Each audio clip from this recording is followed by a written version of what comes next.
Well, boils and ghouls, it's your old pal, Junkies here, the voice of the Crypt Keeper. And I want to welcome my good fiends of the Horror Heals podcast. Is horror good for mental wellness? But of course it is. I delight in the delicious deaths of pitiful people on the silver screen. So get ready for a hell of a good time with my new fiends, Corey and Kendall, on the Horror Heals podcast.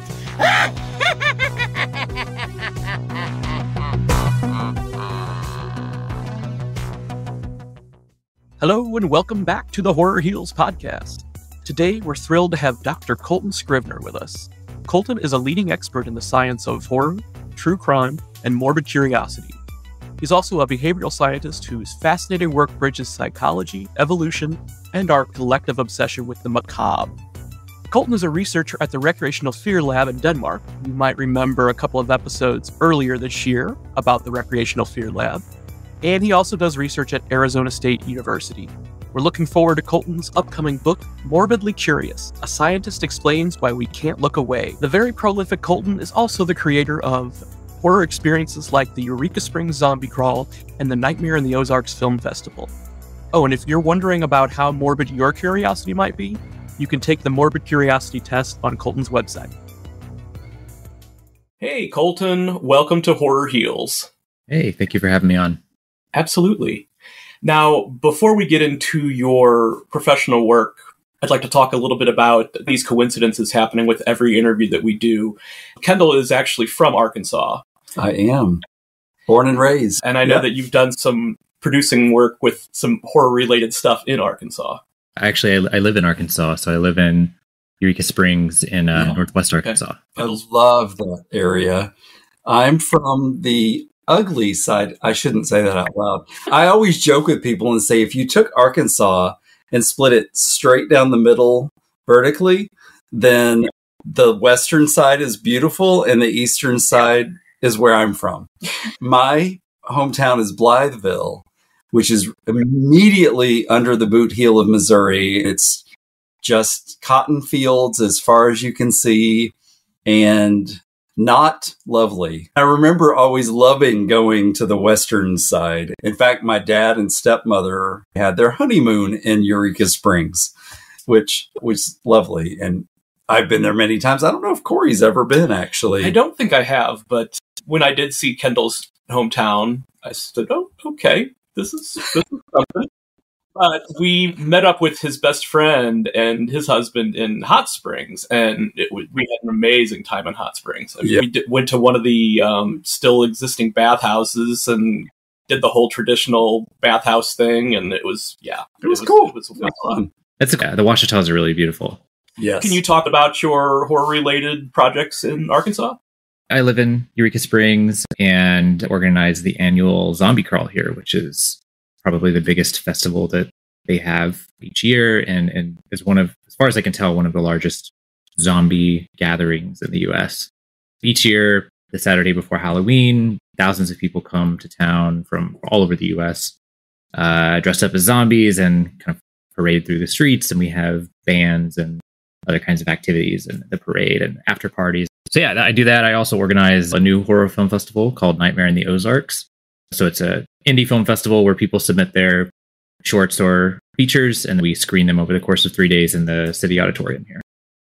Now, do you participate in the zombie crawl as far as getting all zombified? I do. So I do get into costume, but sometimes I'm running around too much to actually be in the parade. Last year I was in the parade. When we were living in California, there was a person who hosted an amazing Halloween party every year in the Oakland Hills. One year the theme was zombie prom.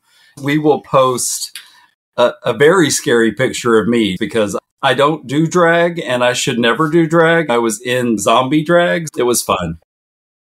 I think that's what makes something like the zombie crawl, I think, pretty popular. It's pretty easy to dress up as a zombie. You just need some makeup, basically. Whereas if you have other themes, it sometimes takes a little more in the way of props or certain kinds of costumes. And with zombie, you just wear kind of ratty clothing and put on fake blood. You can do it up really well, but to just be a zombie is pretty easy. So it's pretty accessible for a lot of people. Yeah. Well, I always try to think outside the box. For the zombie prom, I was one of the faculty keeping an eye on things. I was the coach with the super short shorts and a nylon with 2 lines in them hanging down that you could see. Beneath it was hilarious.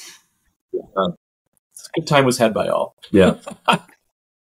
All right. So talk a little bit about your early interest in horror and how this has developed into your career.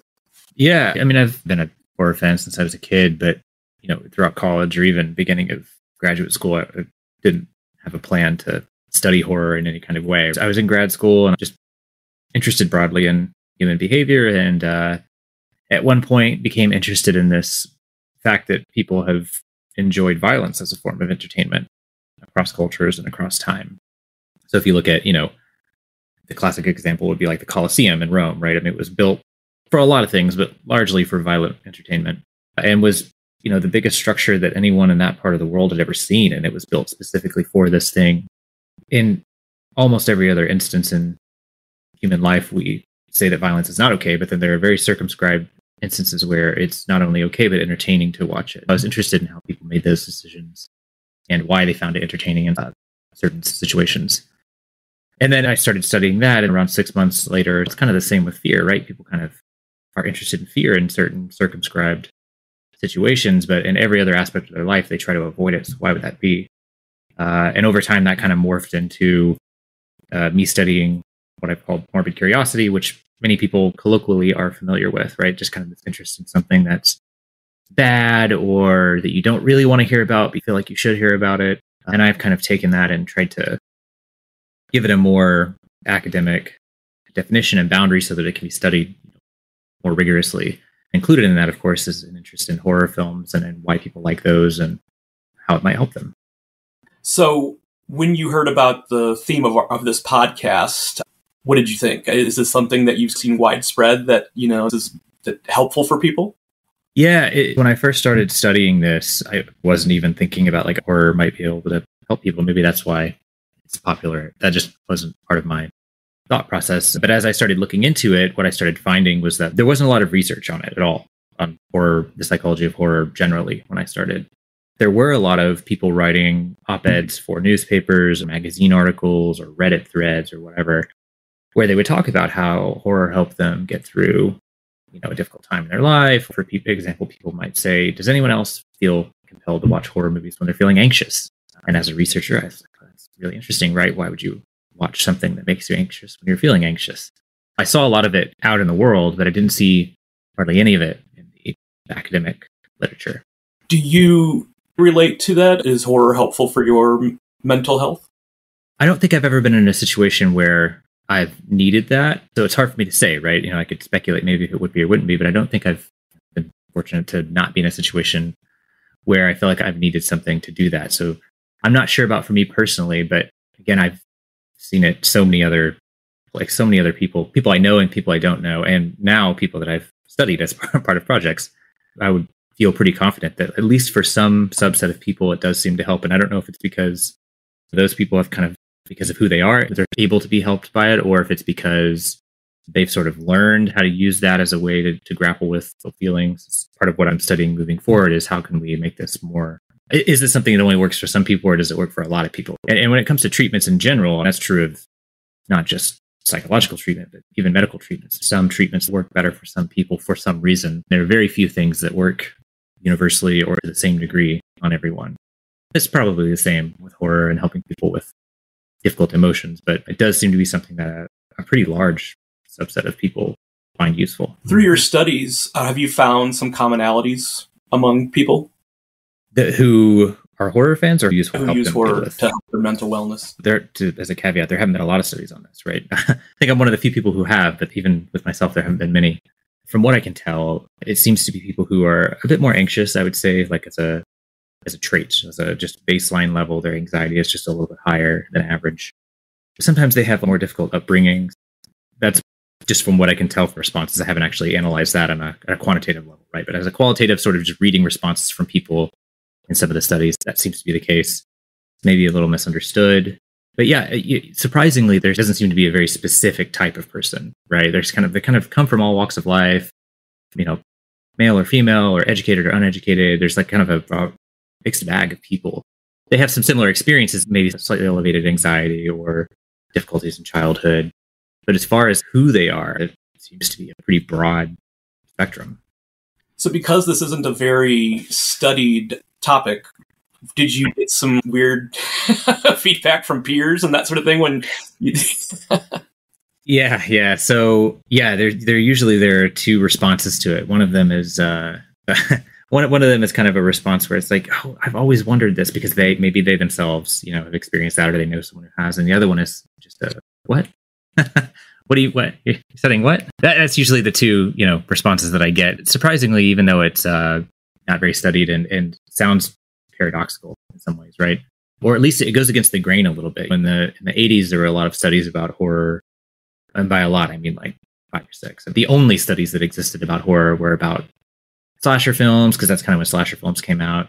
And they seemed to suggest that it was associated with delinquency or psychopathy or low empathy. And, you know, one of the first things I did was go back and look at those studies to see, okay, were these conducted, you know, rigorously? Did they really ask the right kinds of questions? Did they use the right kinds of stimuli? And in every case, the answer seemed to be no.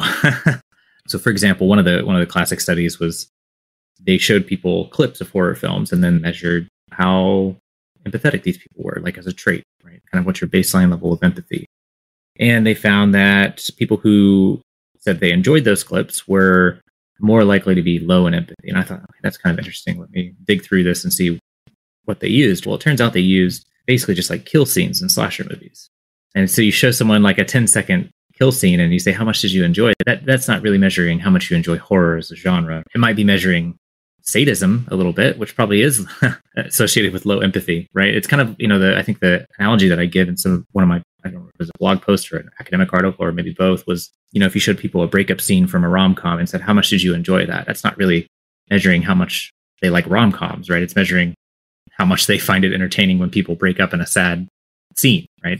But that's only one piece. It's an important piece of the film, but it's only one piece of the film, right? And I think like with a horror movie, the kills are sometimes exciting, sometimes interesting, but they're only like one piece of that film, right? And if you ask someone decontextualized about it, that's not the same as asking them, did you enjoy this story? So yeah, I found lots of little problems like that. I reran some of the studies myself. What I was finding was that there was actually no relationship at all, which is not too surprising. That people who are horror fans are just as empathetic as anyone else.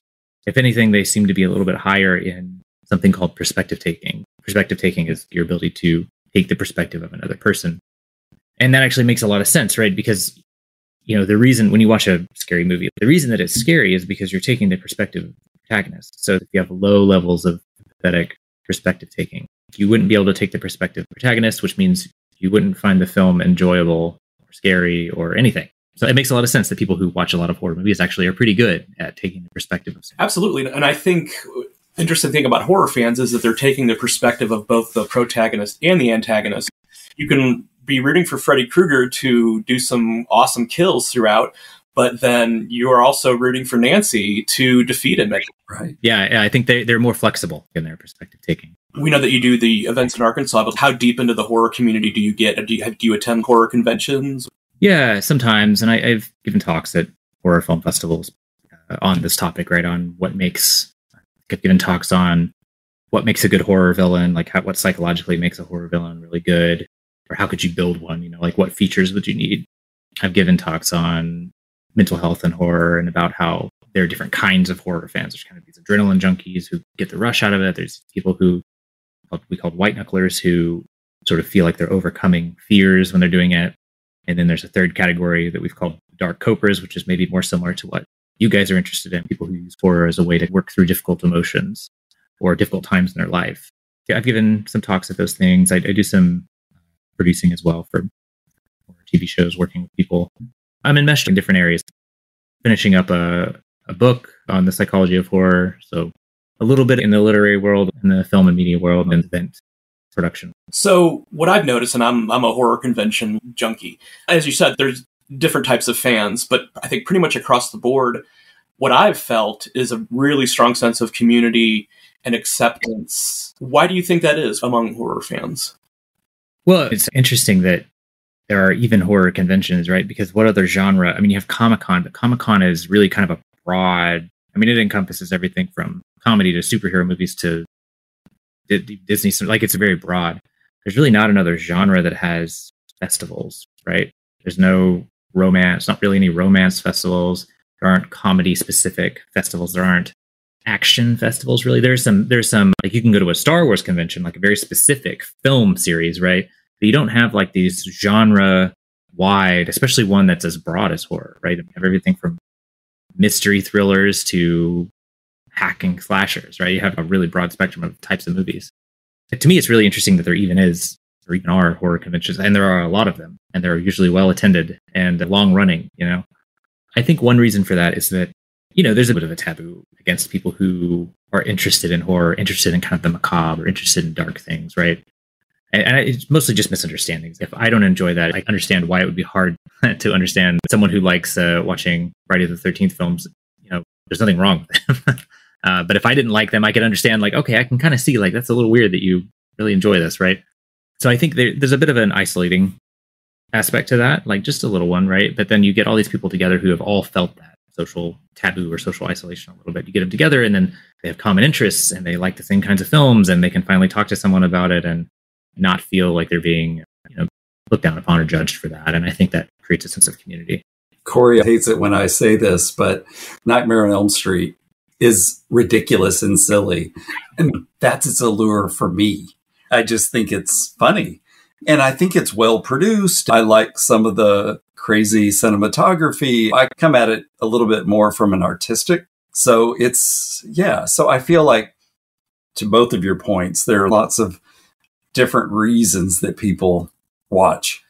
Yeah. And I think with Nightmare on Elm Street, even, you know, I don't think the intention with the first film was to be like dark comedy or dark, but the character of Freddy was really good at portraying that. For some reason, there was something about his character that made it okay for him to be darkly comedic. So they leaned into that in the following films. And it became like the intention then was, yeah, it's a scary movie, but it's also kind of like a dark comedy in some way. Whereas Kendall has that perspective. I just talked to Andre Gower from Monster Squad a couple of days ago, and he thinks that Freddy is the scariest of the villains because you can't escape him. He's in your dreams. He's going to kill you in your sleep. Jason and I just have a brisk walk and fall down and get away. But Freddy, if you just don't fall down, you get away from most, like 90% of the villains if you just don't fall down. Yeah, I always thought Freddy was one of the scarier villains in the sense that for the same reason, right? Like, I'm going to watch a movie and have a nightmare. It's going to be about the villain that haunts my nightmares. Right? I think because he's become such a part of popular culture, and I think people see him in more of that silly light at this point. If they were to watch their very first Freddy movie and if they watched the original Nightmare, like you said, there's not that dark, jokey stuff. It's pretty intense. The scene where he's killing the girl in her sleep and throwing her around the walls and everything, it's like, that's hardcore. That's terrifying. Yeah. Yeah, and I think Freddy also has some, you know, I mentioned that I give talks on what makes a good horror villain. Freddy has some features that are more overtly affiliated with fear, right? Humans have been hunted for millions of years by mostly big cats. Big cats have big claws. Freddy has a giant claw. That's his weapon, right?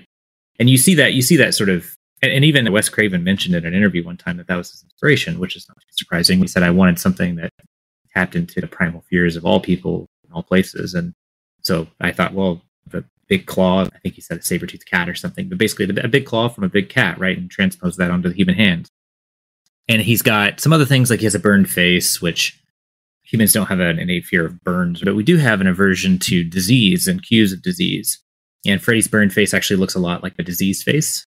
And so you have kind of this aversion from the disease-looking face. You have the fear from the claw. He's probably the most, at least physically, looks the most human of many of the horror villains. And he's certainly the most intentioned one, right? Like Michael Myers and Jason don't really evoke a lot of intention in their actions. They kind of just kill to kill, which is scary in its own right. But it's, for humans, it's actually a huge danger to have people who are plotting to get you. And Freddy plots a lot. He plots to get you. He tricks you. So you have a confluence of someone who's trying to trick you, and they have features associated with predators and disease, all mashed into one character. And then the fact that he's kind of a dark trickster in some ways, like jokes around. also signals his evil intentions, right? There's an evil laugh that Freddy does really well, kind of the stereotypical evil laugh. That evil laugh signals to the audience or to anyone that he's not only doing this, but he's enjoying doing it. So there's going to be no reasoning with him because he wants to do this. So there's a lot of things that make him like one of the perfect villains. So when you're at the cons and not speaking and you're out on the floor, what kind of an attendee are you? Do you like meeting the guests? Do you like the tours? Oh, yeah. And I think when I give talks, the Q&A is always my favorite because the Q&As at academic conferences are not great. They're usually more like people give their comments and about what they think and don't really ask interesting questions. But when you give a talk to the public, especially to people interested in that topic specifically, if I go to a horror film festival and I give a talk about horror villains, everybody's interested in that topic because they're there. I get really good questions and interesting questions that I had never thought of, no one in the field has ever thought of, but it's someone who's watched 1,000 horror movies and they're like, I've always wondered, and they pose this sort of layperson's perspective or question on something that is academically even really interesting or psychologically really interesting.